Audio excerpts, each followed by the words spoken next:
Donc, bonjour à tous, aujourd'hui je vais vous faire une vidéo que j'estimais importante, donc qui est utile pour les études supérieures notamment. Donc on va parler de résolution d'équations différentielles.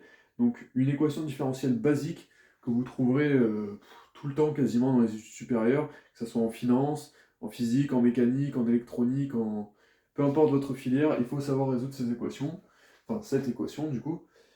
Donc quel est son nom? Donc c'est équation différentielle du premier ordre,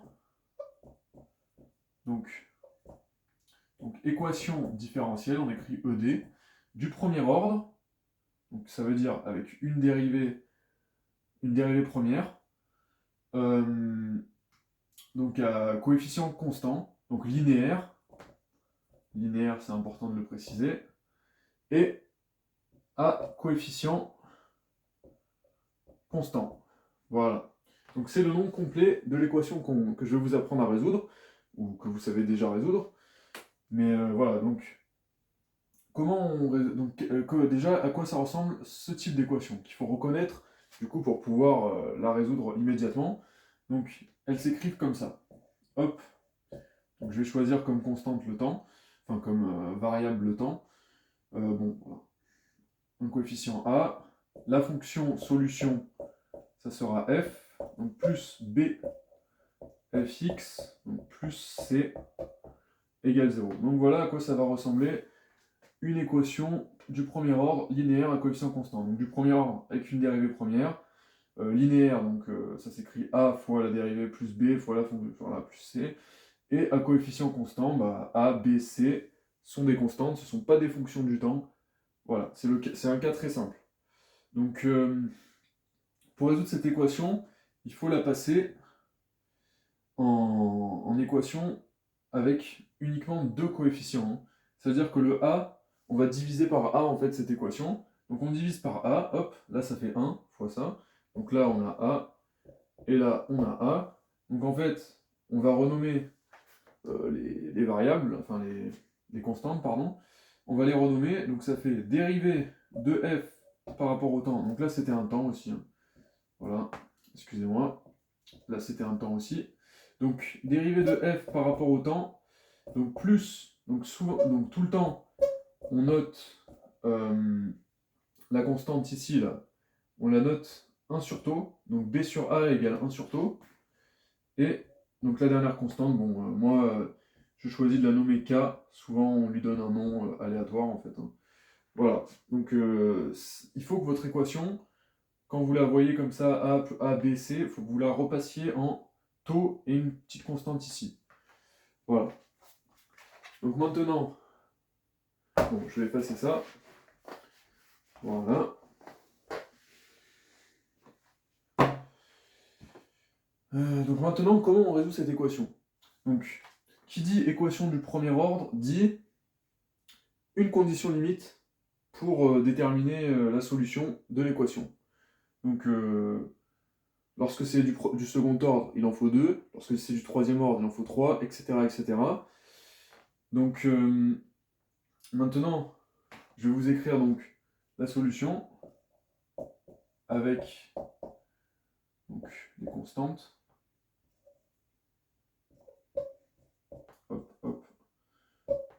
Voilà. Donc, euh, donc là, vous voyez qu'il y a deux constantes dans la solution générale. Donc il va falloir déterminer. Donc je vous ai dit que vous avez besoin que d'une seule condition limite. Une seule condition. Donc ça, c'est défini dans le problème. Dans l'énoncé du problème, il y a toujours une condition, c'est obligatoire pour résoudre ce type d'équation. Donc, mais vous voyez qu'il y a deux constantes. Donc vous allez me dire, oui, mais il en faut deux du coup. Non, il en faut qu'une. Parce qu'en fait, cette constante, la B, donc ça, en fait, ça c'est la solution homogène. Et ça, c'est la solution particulière, YP. Donc cette solution particulière, elle est aussi solution de l'équation différentielle. C'est-à-dire que si j'injecte mon B dedans, ça va être solution. Donc je l'injecte, dérivée de B par rapport au temps. B est une constante, donc ça fait 0, plus B sur taux, voilà, plus la constante K, donc ça veut dire que B égale moins K taux. Voilà. Donc vous avez donc votre B. Donc B, voilà, moins K taux.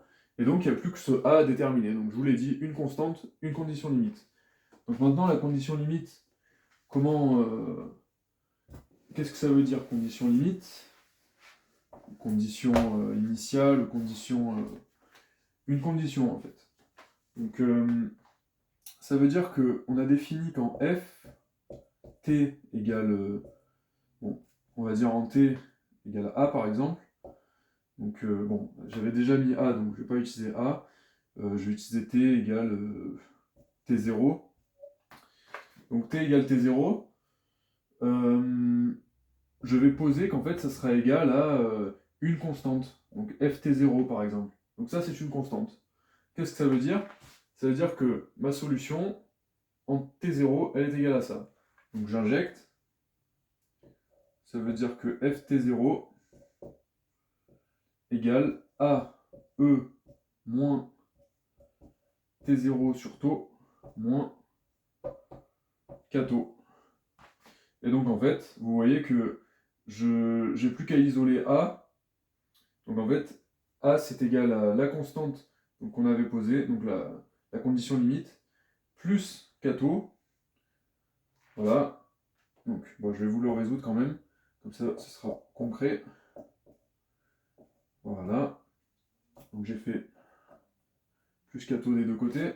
Et je vais multiplier par exponentielle T0 sur taux. Voilà. Donc exponentielle T0 sur taux. Voilà, donc A, en fait, c'est tout simplement ça.